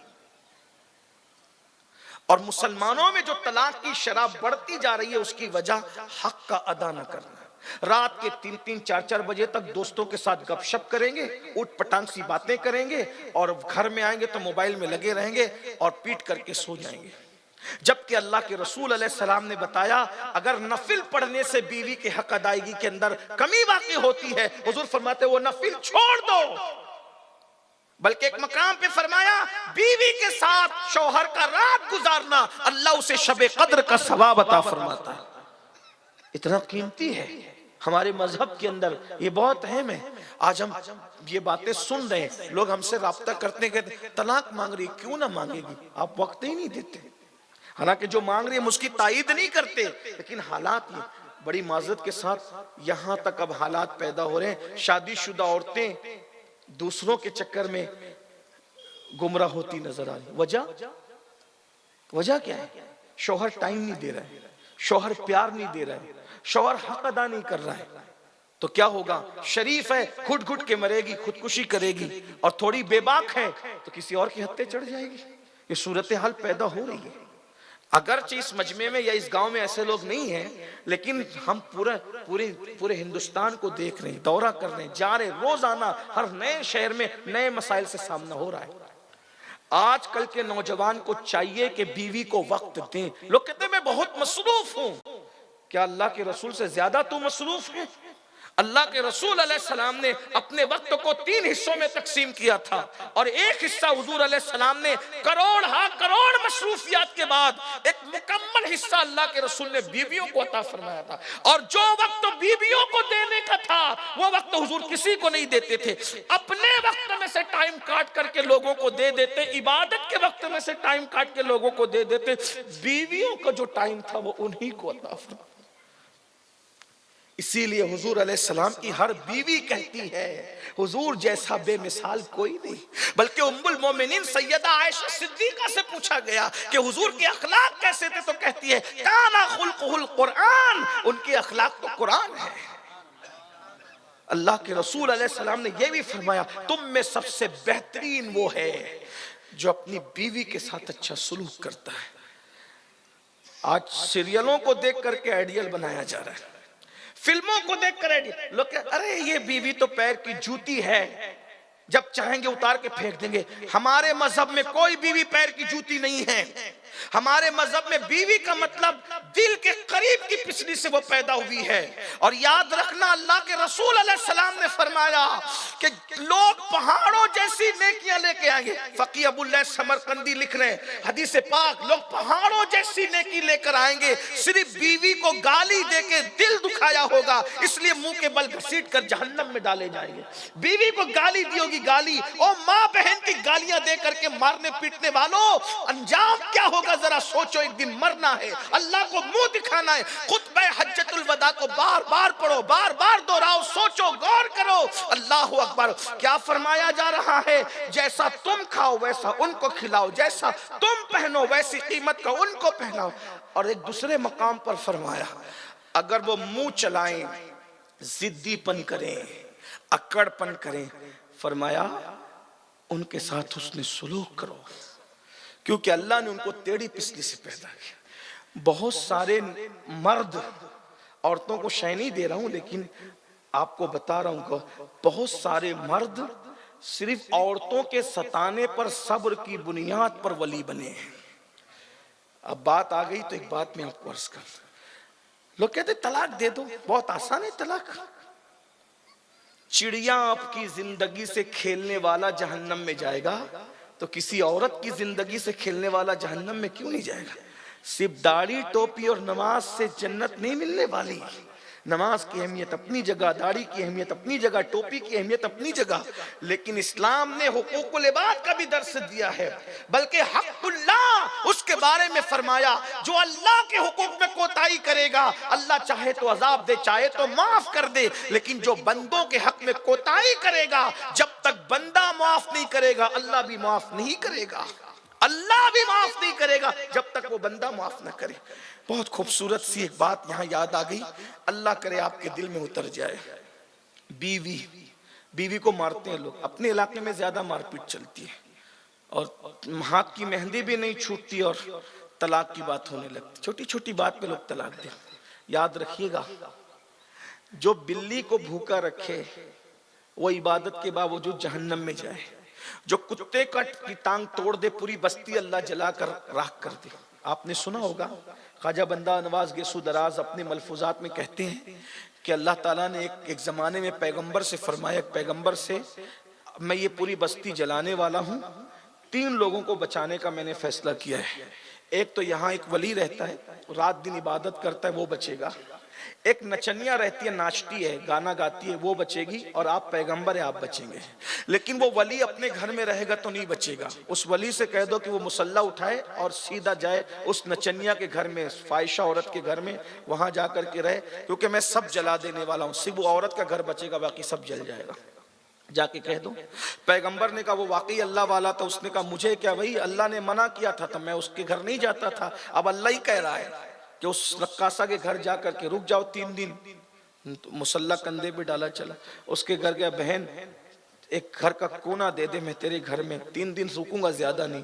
اس نے کہا میرے بھائی اللہ والے یہاں تو حال یہ ایک آتا ہے دوسرا جاتا ہے، ایک آتا ہے دوسرا جاتا ہے، یہ حال ہے، میرے گھر میں اچھے کام نہیں ہوتے. کبھی تیرا کام تو جان، مجھے یہی حکم ہے، مجھے گھر کے کونے میں پردہ ڈال کر دے دے، میں چپ چاپ پڑا رہوں گا اللہ اللہ کرتے. وہ عبادت میں مصروف ہو گیا، پورے گاؤں میں آگ برسی، آگ برس سب جل گیا. پیغمبر کو حکم تھا بستی چھوڑ کے نکل جائے. سرکار بندہ نواز کے ملفوظات میں یہ بات لکھی، آپ نے فرمایا پوری بستی جل گئی. 3 دن کے بعد پیغمبر آئے تو سب جل گیا تھا. اس رقاصہ کا فائشہ نچنیا عورت کا گھر بچا تھا بس، اور وہی 2 بچے تھے، ایک تو رقاصہ ایک تو وہ اللہ کا ولی. پیغمبر نے پوچھا مولا سب کو جلا دیا، اسی کا گھر بچا اور یہی بچی، اور اس کے گھر میں یہ ولی بچ رہا تو یہ بچا، وجہ حکمت سمجھ میں نہیں آئی. ارشاد ہوا میرے نبی میرے پیغمبر اس بستی میں کھجلی والا خارش زدہ ایک کتا آیا تھا، بستی کے لوگوں نے اس کو اتنا مارا اس کی ٹانگ توڑ دی، سب بستی والے شامل تھے اس کی ٹانگ توڑنے میں، سب شامل ہو کے اس کو مارا۔ جب وہ کتا لنگڑاتے ہوئے نکلا اس کی گلی سے، یہ نچنیا کی گلی سے، تو نچنیا نے کیا کہا پتہ ہے؟ میرے الفاظ کے جامع میں بیان کر رہا ہوں۔ نچنیا نے کہا لوگوں نے کتے کو مار کے اچھا نہیں کیا، لوگ یہ کیوں دیکھتے ہیں کہ یہ کتا ہے، توجہ جملے پہ غور کرنا، لوگ کیوں دیکھتے ہیں کہ یہ کتا ہے، لوگ یہ کیوں نہیں دیکھتے کہ اللہ کی مخلوق ہے۔ ایک کتے کو نہ دیکھو نا، جس نے پیدا کیا ہے اس پہ نظر کرو۔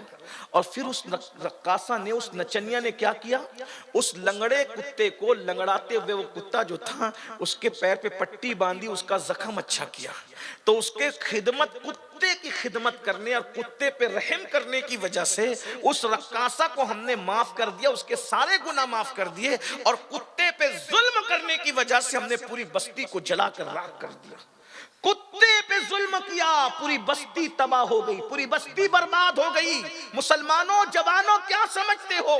اور بہنیں بھی میرے خیال سے پیچھے بیٹھی ہوئی ہے، ساس اپنے بیٹے کو کہتی ہے طلاق دے دے اس کو، نندے بھائی کو کہتی ہے طلاق دے دے اس کو۔ یاد رکھنا، ارے کتے کی ٹانگ توڑ دی جائے تو پوری بستی جلا کر راکھ کر دی جائے، اگر تم کسی کی زندگی اجاڑو گے تو اللہ تمہارے ساتھ کیا سلوک ہے؟ نسلیں برباد ہوگی، نسلیں تباہ ہوگی۔ انسان جب کسی پہ ظلم کرتا ہے، کسی پہ زیادتی کرتا ہے، انسان جب کسی پر اللہ اکبر ظلم کرتا ہے تو اس کو احساس نہیں ہوتا کہ میں کیا کر رہا ہوں۔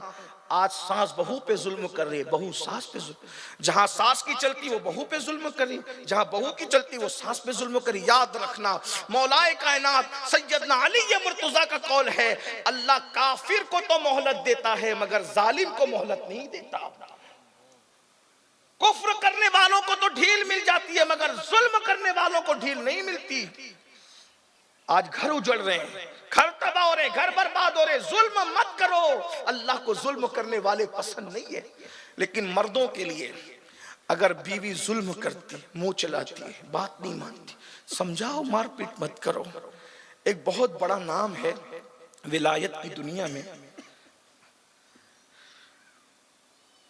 حضرت سیدی سید احمد کبیر رفاعی۔ میں سمجھتا ہوں کہ شاید آپ سب جانتے ہوں گے، اتنے بڑے ولی ہیں کہ غوث پاک فرماتے تھے معرفت کا سمندر دیکھنا ہے تو احمد کبیر رفاعی کو دیکھو۔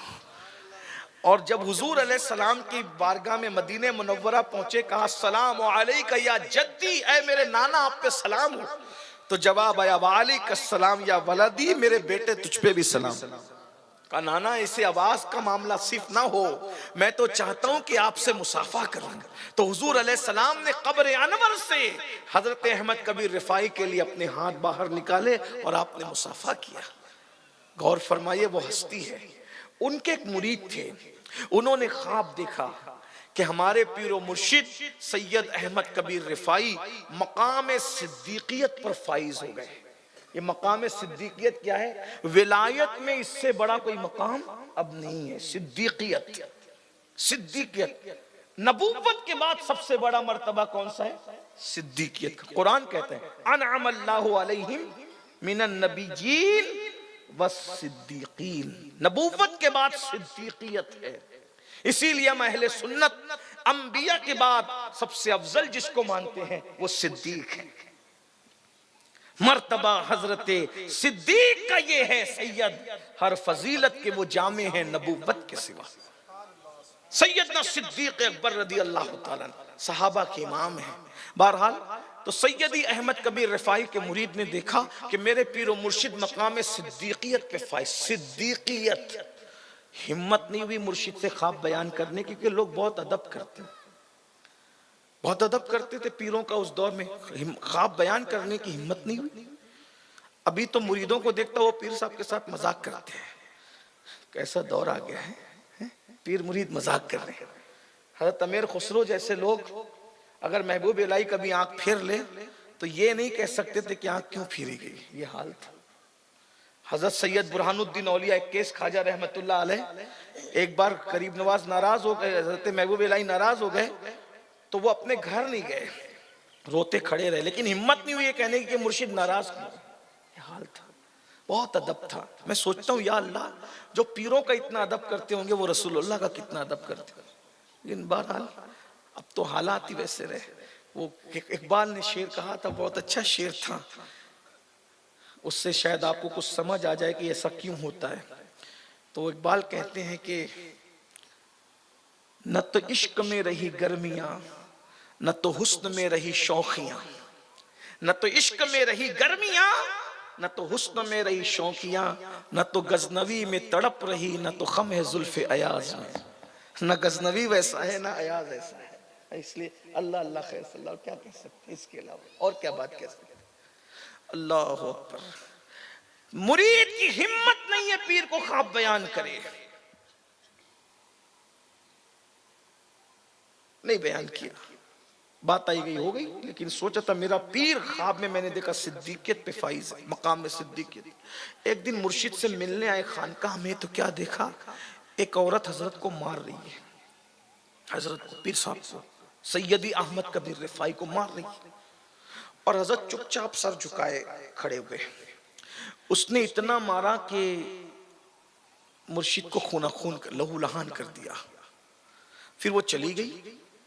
مرشد نے یہ منظر جو ہو رہا تھا وہ مرید نے دیکھا، کسی اور نے نہیں دیکھا. قریب آکے کہتا ہے سرکار اگر میں صحیح پہچانا ہوں تو یہ پیرانی ماں تھی نا جو آپ کے ساتھ بے ادبی کر رہی تھی. تو میں ہاں. تو نے دیکھ لے؟ کہاں. مرشد دیکھا نہیں جاتا، یہ سب آپ کے ساتھ ہوتا ہے اور آپ صبر کرتے ہیں. حضور اس کو طلاق دے دیجئے. میں بیٹا محسنوں کو ایسے طلاق نہیں دیتے، وہ میری محسنہ ہے. محسنہ ہے؟ کہاں محسنہ ہے. کہا تو نے جو خواب دیکھا نا کہ میں مقام صدیقیت پہ فائز ہوا تو یہ نفلی نماز اور نفلی روزوں کی وجہ سے نہیں، یہ مجھے دکھ دیتی ہے، میں اس پہ صبر کرتا ہوں، اس کی برکت سے اللہ نے مجھے مقام صدیقیت عطا فرما دیا. یہ ہے، یہ چیز ہے میرے بھائیوں. اپنی بیویوں کے ساتھ اس نے سلوک کرو. اور آخری بات خطبہ حجۃ الوداع کی، مضمون تو اور بھی باقی رہ گیا لیکن ٹائم ختم ہو گیا. آقا فرماتے ہیں کسی عربی کو کسی اجمی پر کوئی فضیلت نہیں ہے. کسی عربی کو کسی اجمی پر کوئی فضیلت نہیں ہے. کسی اجمی کو کسی عربی پہ کوئی فضیلت نہیں ہے. کسی کالے کو کسی گورے پہ، کسی گورے کو کسی کالے پہ کوئی فضیلت نہیں ہے. یعنی آج یہ جو برادریاں بنا رکھی ہے، یہ شیخ ہے، یہ پٹھان ہے، یہ انصاری ہے، یہ فلاں یہ فلاں یہ فلاں، اور پھر ہم پٹھان ہیں تو ہم سب سے بہتر ہیں، اور ہم مغل ہیں تو ہم سب سے بہتر ہیں، ہم انصاری ہیں تو ہم سب سے بہتر ہیں، اور ہم جو ہے وہ شیخ ہیں تو ہم سب سے بہتر ہے. کوئی بہتر نہیں، کوئی ادنا نہیں، کوئی اعلیٰ نہیں. ایک مقام پہ فرمایا کلکم من آدم و آدم من تراب، تم سب آدم سے پیدا کیے گئے ہو اور آدم کو اللہ نے مٹی سے پیدا کیا. نسب کی بنیاد پر پٹھان ہو، شیخ ہو، مغل ہو، یہ ہو وہ، جتنی برادریاں تمہاری ہیں کسی کو کوئی کسی میں فضیلت نہیں ہے. اگر فضیلت ہے تو صرف اس بنیاد پر ان اکرمکم عند اللہ اتقاکم، تم میں سب سے بہتر وہ ہے جو اللہ سے ڈرنے والا ہے. اللہ کے نزدیک سب سے زیادہ عزت والا وہ ہے جو اللہ سے ڈرنے والا ہے.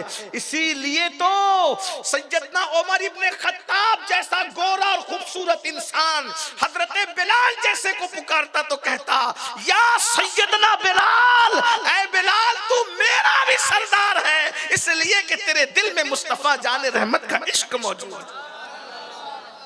اللہ کے رسول علیہ الصلوۃ والتسلیم نے حضرت عمر وہ خوبصورت انسان ہیں جن کی خوبصورتی کو توریت میں بیان کیا گیا ہے کہ وہ گورے رنگ والا، سرخ رنگ والا انسان ہوگا. ان کی خوبصورتی کو یوں بیان کیا گیا.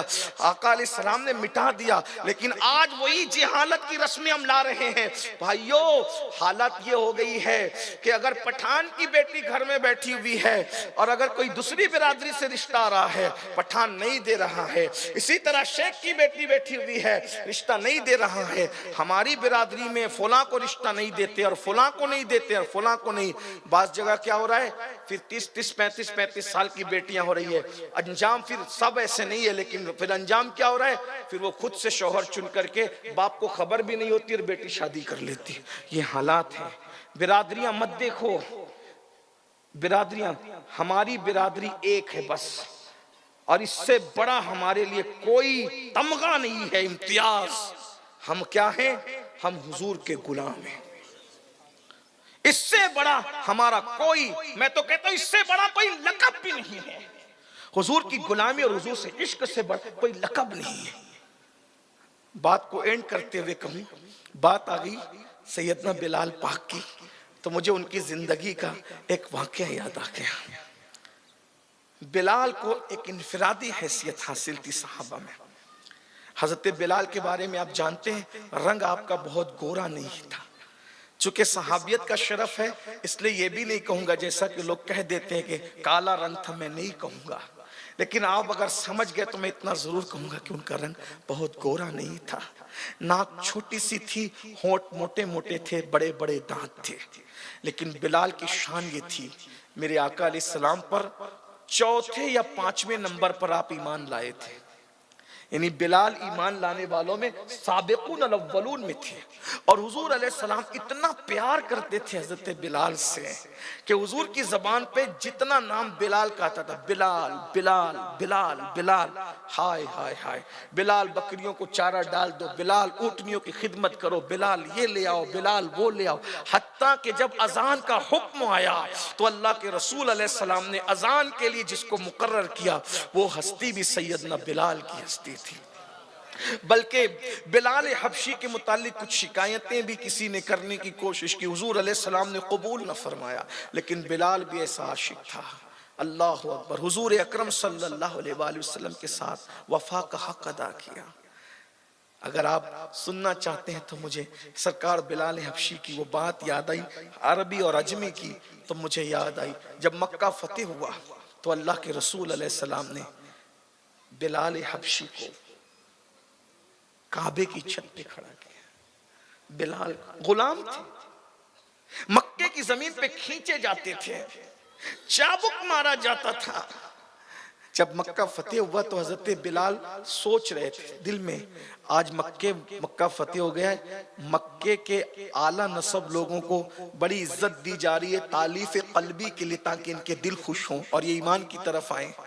اب بلال کو آج اذان کا موقع ملے گا کہ نہیں ملے گا؟ بلال کا رنگ تو بہت گورا نہیں ہے نا، بلال کے ہونٹ تو موٹے ہیں، دانت بڑے ہیں. بلال پھر بلال آزاد کردہ غلام ہے، مار کھا چکا ہے، ریت پہ گھسیٹا جا چکا ہے. بلال سوچ رہے تھے، گم تھے سوچ میں، آج بلال اذان پڑھے گا یا کوئی عربی پڑھے گا، کوئی مکی پڑھے گا. ان کا دل خوش کرنا ہے حضور کو اور ان کو ایمان کی طرف لانا ہے. سرکار نے بلال کو گم دیکھا تو حضور نے بلال کو ٹھنکی دی. بلال کیا سوچ رہے ہو؟ بلال نے، یا رسول اللہ کچھ نہیں. اچھا یہ نہ سوچ رہے ہو کہ آج تمہیں اذان کی بجائے کسی عربی کو، کسی مکی کو اذان کا موقع ملے گا؟ بلال تم ہی اذان پڑھو گے اور کعبے کی چھت پہ کھڑے ہو کے پڑھو.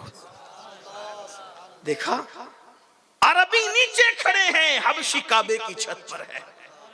عشق مصطفیٰ کتنا بلند کر کے لے گیا ہے کہ حبشی کے تلووں کے نیچے کعبۃ اللہ کی چھت ہے. یہ ہے عشق مصطفیٰ اور نسبت مصطفیٰ کا اعجاز ہے یہ.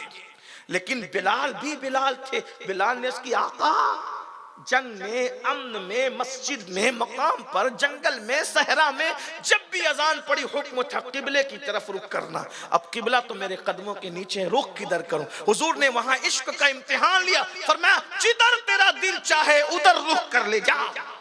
آج تجھے اختیار ہے بلال، جدھر چاہے ادھر رخ کر لے. بلال نے کہا اللہ کی عزت کی قسم، اگر بلال کو یہ عزتیں ملی ہے تو وہ آپ کے صدقے میں ملی ہے. اب میں کدھر رخ کیوں کروں؟ میرا رخ ہوگا تو کعبے کے کعبہ مصطفیٰ جان رحمت کی طرف. یہاں بلال بتا رہے ترقی چاہتے ہو تو رخ مصطفیٰ جان رحمت کی طرف کرو. جس کا رخ حضور کی طرف رہے گا اس کو ترقی سے دنیا کی کوئی طاقت نہیں روک سکتی. آج ہم نے حضور سے رخ پھیر لیا. آج حضور سے سب سے بڑی ذلت کی وجہ حضور سے ہم نے رخ پھیر لیا ہے. گناہوں کی طرف رخ کر لیا ہے، جرائم کی طرف رخ کر لیا ہے، برائیوں کی طرف رخ کر لیا ہے. اور پھر یہ بلال ہے، زندگی گزری. احباب نے مجھے آتے آتے یہ بھی کہا تھا کہ پچھلے سال حضرت بلال پہ آپ نے ختم کیا تھا، اس بار بھی کچھ سرکار بلال پہ کہہ دیں. میں نے کہا وہ تو بڑی پسندیدہ شخصیت ہے. بہت ساری ہستیاں ہیں جن سے ہم جنون کی حد تک مجنوؤں کی طرح پیار کرتے، ان میں ایک بلال ہے.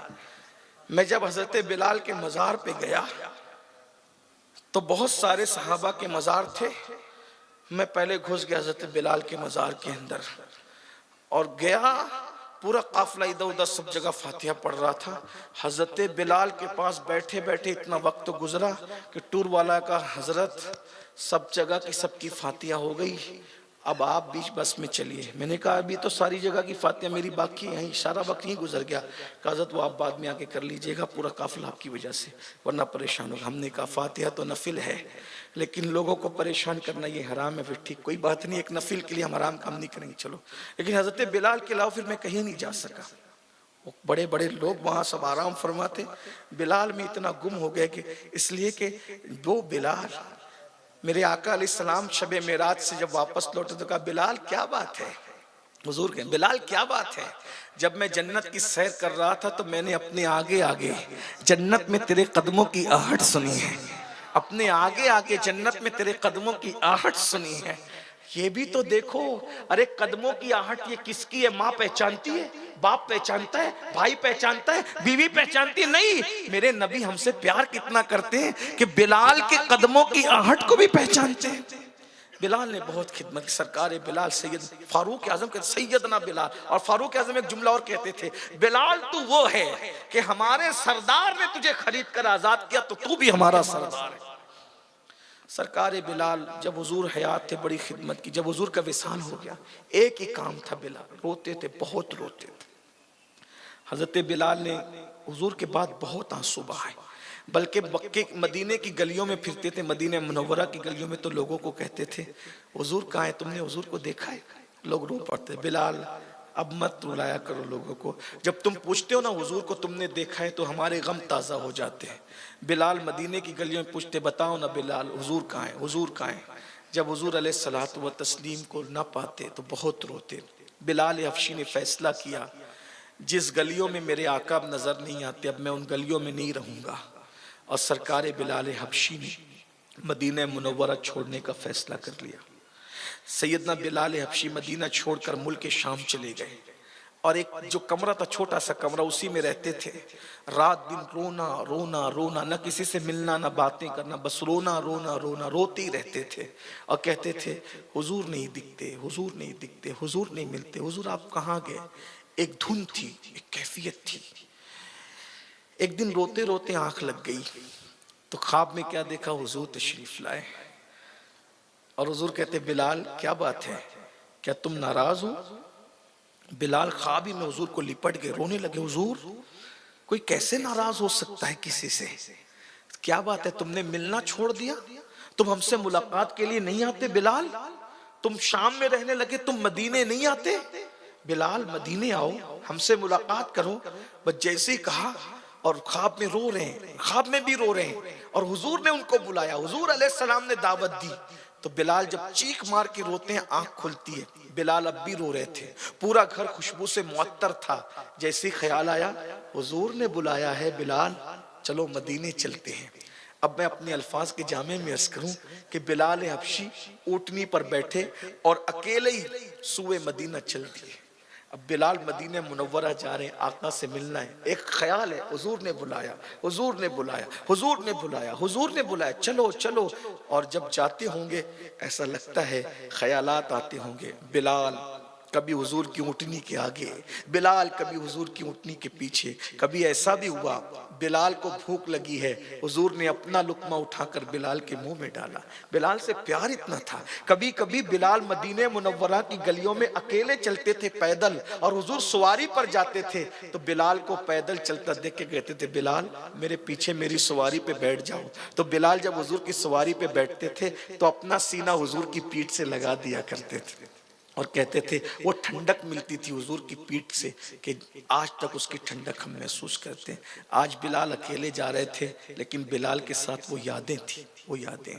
جو لوگ مدینہ شریف گئے وہ جانتے ہیں، جو نہیں گئے اللہ سے دعا کرتا ہوں اللہ آپ کو حاضری نصیب فرمائے۔ سیدنا بلال حبشی کی کیفیت کیا ہوگی وہ تو وہ جانے، لیکن جب آج کا ایک عاشق مدینہ منورہ جاتا ہے، جیسے جیسے شہر رسول قریب آتا ہے، اس کے دل کے اندر عشق کا تلاطم موجیں مارنے لگتا ہے اور اس کی آنکھوں سے آنسو برس پڑتے ہیں۔ اس کو ایک ہی تمنا ہوتی ہے سواری میں سے اور بس میں سے، کار میں سے، بس گنبد خضرا دکھ جائے، گنبد خضرا دکھ جائے۔ اس وقت تو گنبد خضرا تھا نہیں، بلال کو تو یہ لگ رہا تھا آقا نے بلایا ہے، آقا دکھ جائے، آقا دکھ جائے، آقا دکھ جائے۔